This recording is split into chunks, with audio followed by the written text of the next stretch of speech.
The worst kind of writer is the one who gets up and says, I want to be a writer. I prefer those who find the writing and say, I'm doing something which I really like, and I need to see where this takes me.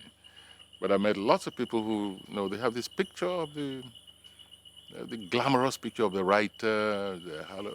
It's a brutal trade.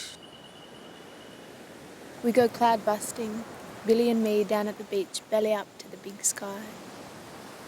We make rainbows that pour out from our heads, squinting our eyes into the gathering. Fairy-flossed, pincushion clouds explode.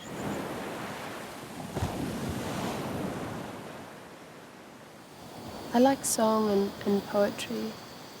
I suppose after I write something, I'll read it out loud, I'll kind of perform it. I like the music in things. We hold each other's hand, squeeze really hard to build up the biggest, brightest rainbow, and bang, shoot it up to the sky, bursting cloud suds that scatter, escaping into the air alive.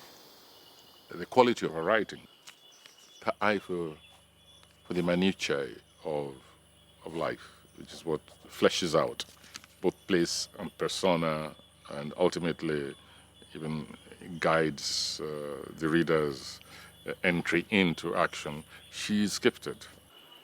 It's just like an elder from home. It's just like an older uncle. I just remember feeling really, really happy when we arrived in Nigeria that we were going to spend time with him. Being isolated here is conducive to writing and to thinking. And then there's the complete polar opposite, where you're walking into the market. You're just overwhelmed by the smell of fish or overripe tomatoes and people yelling and laughing. It's beautiful, volatile and loud and dusty and hot. And it is helping me write. She's at a stage where she agonizes over what she wants to write. Agonizes whether it makes sense, like she's expression, but it's messy, it's all over the place, and so on and so forth. What does she think the writing is all about? When you write, it's all over the place to start with. Just let it all out. Then the real hard work begins. Such a thin borderline between the poet and the lunatic. Both of them, quote unquote, speak in tongues. I think our mentorship is more about ideas and thinking in life, like the ideas around writing. It's about those ideas that outlive a novel. I explained to her, I said, look, there are 3 tiers of this mentorship. 1, the environment. 2, the contacts you're going to make. That includes other writers, a different culture, and then the smallest of it is me.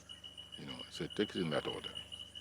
For me, it's not really important whether something concrete, a work of literature, comes out directly. It's a process of development. It's a process of exchanging sensibilities to see how other people view reality, how they transform reality. For me, this is all part and parcel of the mentoring. And then at the end of that, maybe next year, 10 years' time, and so on, something comes out, it'll be affected by what she has undergone here. I think it's a gift that I've been given, being able to write, or being given an opportunity to write. That's my fire. It's my purpose.